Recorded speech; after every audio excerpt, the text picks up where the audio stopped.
What's up? It's a beautiful day here in Nashville. I just got back from a car event. Funny enough, on the way back from a car event, my transmission broke. So it's not the transmission itself, the car drives perfectly, it's just stuck in third gear. What do I mean by this? Look at the shifter here. It's just wobbling around like a little Costco glizzy. So today I'll be showing you the exact things that I have to go through in order to fix the transmission linkage at least. And I'll keep this all super well documented for your entertainment purposes. Now the cool thing is by the time you're watching this video right now, the car's already fixed, it's fine, hopefully. Now, let's get into it. Okay, situation is not looking good. You can see, I've been under the car, and here's what it looks like underneath. So let me break it down for you. This is connected to the manual gearbox, which is the linkage. So this, if you can hear that, that's shifting between third and fourth gear. How do I know that? It's because it's centered. So that's fourth, that's third. The car was stuck in this position when I went underneath the car. This is true neutral. This is fourth. Now there's also another thing that sways this mechanism forward that way and towards me. Those are for reverse, or those are for first, second, and fifth and sixth. Now I'll show you the other side, which is this exact same linkage right here, but it is not in the best shape. Here I am on the other side, and this is the other linkage that's connected. So as you can see, if you pull it, it pulls towards me to get it towards, the right side, and this is pulling away to get into the other side. And this thing, I'm pretty sure is busted because you can see it. You can see it right there. But right there is a lot of hydraulic fluid that spilled from, you can see the source of it right there, from busting. So that is the main issue. And we're gonna have to figure out how to solve that. It's we'll see it. For example, this thing is in true neutral right now. If it was working, if the linkages were connected properly, this would be in the center. But since it's leaning backwards, that means one of the linkages is not working. So for example, if I move over, I can get into first gear. I'm not gonna get into it because it'll slip back, but basically the car was stuck like this. And you can go back and forth, and it just won't go back with the linkage. So that means I have to manually go back to the back of the car to reset that linkage all the way over there. Okay, it is time to actually get down to the repair side of things. I just got all my parts. It's been a week since I made the last diagnosis. So here's everything. That's just a car panel, but you got all the jacks. Here's the cables. So as you can see, these are a lot stronger. They're aftermarket cables, so should not have a problem anymore. And I got all the rest of the tools, and yeah, it's time to get into it.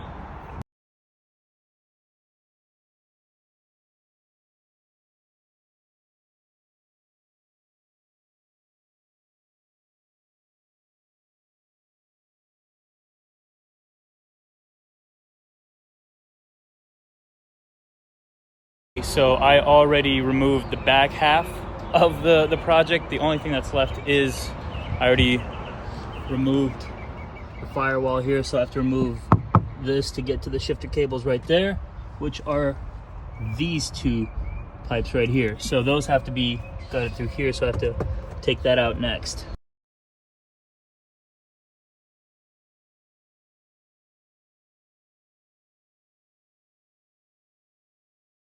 Okay, here's an update. So I went ahead and took apart all the center console stuff.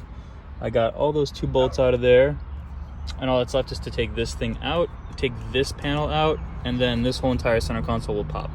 You can see down there, those are the shift linkages that are basically stuck in third. So yeah. All right, quick update here. We got most of the center console stuff off. we have to now lift up the car and check out some of the linkage positions before we take the rest of the things off.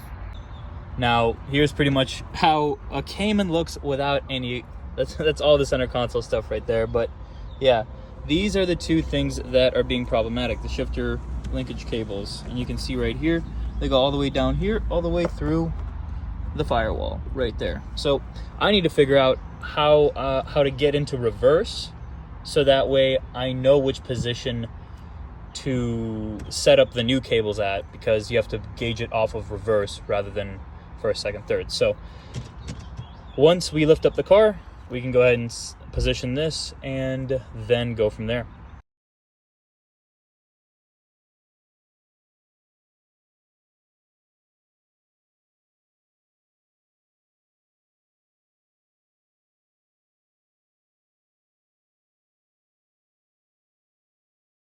Situation report on the Cayman. So first off, let's go ahead and get into the engine bay. So we took out the cables, we disconnected the cables from underneath, and here are the OEM cables. So these are on the transmission end, and this one, you know, you pull out, that's good, it's supposed to get you in reverse. This one, on the other hand, is disconnected and is actually broken at the tip here. So we're gonna get those replaced. First, need to go ahead and get this situated, get that situated, and then route it back through the center. So that's the engine right there.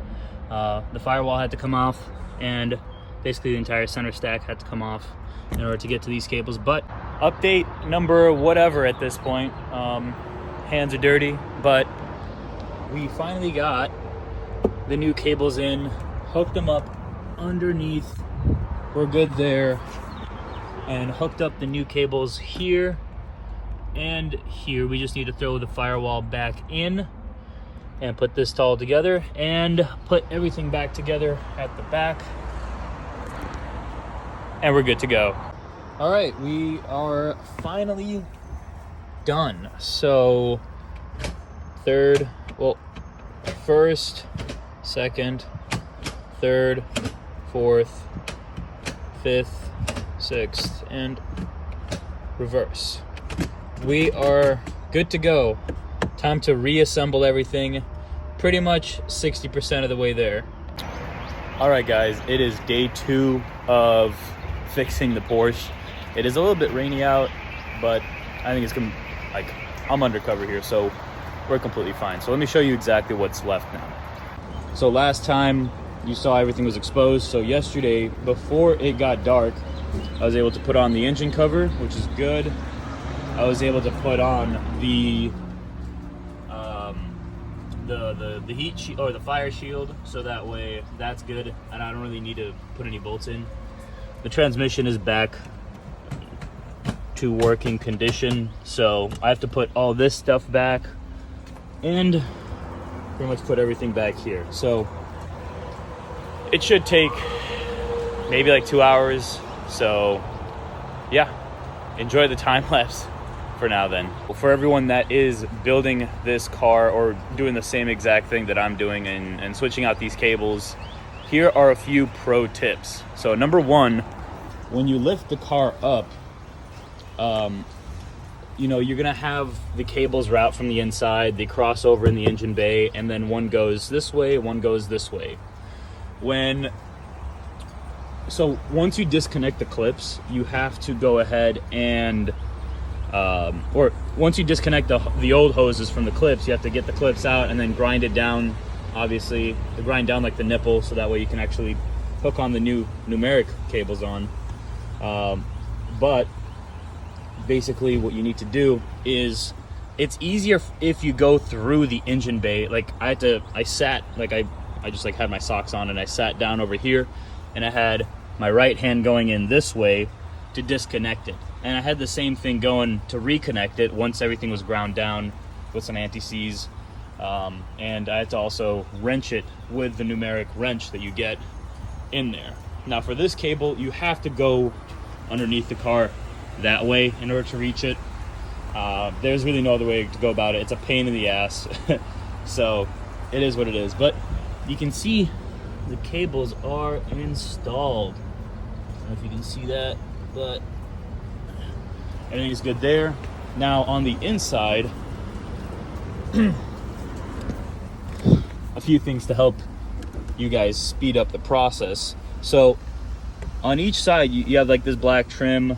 Like before you take off this aluminum thing, there's like black trim right here, and it used to be black trim right here. It's right there. I took it off. What you need to do is, you don't need to take off that black trim. So simply put, once you lift this console up, the actual tray that goes in here with these two bolts, if you get all the clips off, it's literally stuck to like insulation material.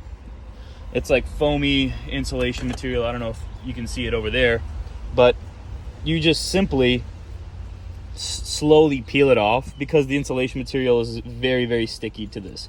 So you peel this off. Obviously these two bolts need to be removed, and then these two bolts need to be removed, and then those two bolts need to be removed. After that's removed, you then remove these two bolts on each side, and then simply, you don't have to take it apart. I didn't, because I didn't want to remove all these wiring harnesses. All I did was I lifted it up. I took the shifter off, lifted it up, and then moved it to the side and had it chilling on this seat. And after this was off, I then took apart that grommet and took apart the firewall, because then I could actually reach these cables. Another pro tip is, do not tighten these cables down with a wrench until you have them hooked up here. And do not tighten these bolts, which hold in the shifter, until you have these locked in, because boy, it's a pain in the ass to keep going back and forth, because these keep slipping down in there. And I was having a very hard time trying to manage this all together. So that's one thing you need to look out for. The same thing with this. There's insulation material that I ordered with my Numeric shifters, and it literally would not fit this this gasket, or whatever you want to call it. So what I had to do was I had to remove it all the way up until this point. It's on the inside of the engine bay. So remove them there, and then put them together with some WD-40 so that way they slide in and out, and then zip tie it together. Additionally, there is a metal bracket that comes with this. Make sure to put on the metal bracket before you put them close to the firewall, because once you get this like rubber thing close to the firewall, it is so unflexible, especially with these tough cables, that it's better to do it before you have it fully threaded through. So yeah, those are a few pro tips. Obviously I mark all my things down blue as I disconnect them. But yeah, everything else on the firewall side, the firewall was actually pretty easy to get to. There was no videos on how to do it, so let me show you. Getting to the firewall is actually pretty easy. All you have to do is obviously take this top clip, which is needed to get to the engine bay. So once you get this top piece off, which is connected through the seat belt, you then literally just pop this entire piece, this side piece off, like by clips. And in order to get it out from here, there's a clip that goes through it that you have to pop through. So there's a feeder, so you have to feed it through here in order to pop it back into here. And then pretty much the carpet slides off, and then you just take your, I forgot what the actual bolt size is, but then you just unscrew everything and you're good to go.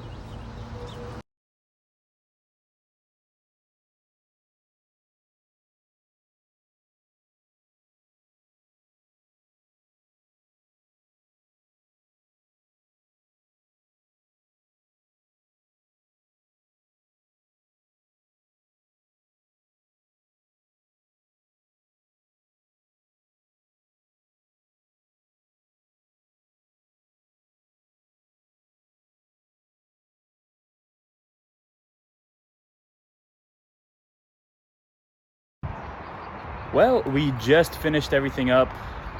Everything's put back together here, and everything's put back together here. So now it's actually time to take it for a spin and enjoy the fruits of our labor. But yeah, thank you for joining.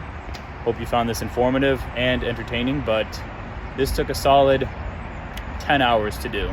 So Would recommend, would not recommend, depending on your situation.